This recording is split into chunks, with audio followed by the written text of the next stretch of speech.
ದೊಡ್ಡ 10 ವರ್ಷ, ಅಜ್ಜಿ ಬಂದಿದ್ದು 17 ವರ್ಷ, ಅಪ್ಪ ಬಂದು 6 ವರ್ಷ, ಅಮ್ಮನ ಗುಲಾಮಗಿರಿ ಅವರು ಬಂದು 10 ವರ್ಷ, 50 ವರ್ಷ ಇವ್ರ ಕೈಯಲ್ಲಿ ರಾಜಕೀಯ. 55 ವರ್ಷದಲ್ಲಿ ಯಾರೇನ್ ಮಾಡಿದ್ರು ಕಾಂಗ್ರೆಸ್ ಪಕ್ಷ ಈ ದೇಶದ ಭವಿಷ್ಯ ಚಿಂತನೆ, ಈ ದೇಶದ ಮಕ್ಕಳ ಉದ್ಯೋಗಗಳು, ಯಾವುದೇ ವಿದೇಶಿ ತಂತ್ರಜ್ಞಾನಗಳು, ವಿದೇಶದಿಂದ ಬಳಸುವಂತ ವಸ್ತುಗಳ ಆಮದು ಮಾಡಿಕೊಂಡು ನಮ್ಮ ದುಡ್ಡೆಲ್ಲ ವಿದೇಶಿ ಕಳಿಸ್ಬಿಟ್ರು.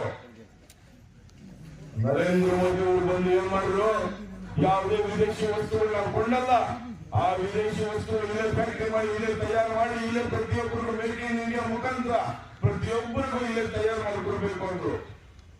1 ಲಕ್ಷ ವಸ್ತುಗಳಾಗ್ಬೋದು, ಟ್ರ್ಯಾಕ್ಟರ್, ಗಾಡಿ, ಯಾವುದೇ ಬಸ್ಸು, ಪ್ರತಿಯೊಂದು ಟೂತ್ ಪೇಸ್ಟ್ ಇಂದ ಹಿಡಿದು ಈ ದೇಶದಲ್ಲಿ ಉದ್ಯೋಗ ಆಗ್ಬೇಕು ಅಂತೇಳಿ ಇಲ್ಲೇ ಮಾಡಿದ್ರು. ಎಲ್ಲ ಹುಡುಗರಿಗೂ ಉದ್ಯೋಗ. ಎಲ್ರಿಗೂ ಇವತ್ತು ಅರ್ಜಿ ಆಗಲಿಲ್ಲ, ಫ್ಯಾಕ್ಟರಿಯಲ್ಲಿ ಎಲ್ಲರೂ ಉದ್ಯೋಗ ಮೇಳ ಅಂತ ನೀವು ನೋಡ್ಬೋದು. ಎಲ್ಲ ಕಡೆ ಉದ್ಯೋಗ ಮೇಳ. ಇದು ಯಾವಾಗ ಸ್ಟಾರ್ಟ್ ಆಗಿದ್ದು ಮತ್ತು ಉದ್ಯೋಗ ಮೇಳ ಎಲ್ಲ ಹಗರಣಗಳು ತುಂಬಿ ಖಾಲಿ ಚೆಂಬು ಮಾಡಿ ಚೆಂಬು ಕೊಟ್ಟಾಗ ಅದನ್ನ ನಮ್ಮ ದೇವೇಗೌಡರು ಹೇಳಿದ್ರು ಚಿಕ್ಕಬಳ್ಳಾಪುರದಲ್ಲಿ, ಇವತ್ತು ಚೆಂಬು ನಾವು ಕೊಟ್ರಿ ಅಂತೇಳಿ ನೀವು ಪೇಪರ್ ಹಾಕಿಕೊಂಡಿದ್ದೀರಿ. ನರೇಂದ್ರ ಮೋದಿ ಅವರಿಗೆ ಖಾಲಿ ಚೆಂಬು ಕೊಟ್ಟು ಆ ಚೆಂಬು ಕೊಟ್ಟಾಗ ಅಕ್ಷಯ ಪಾತ್ರೆ ಮಾಡಿದ್ರು.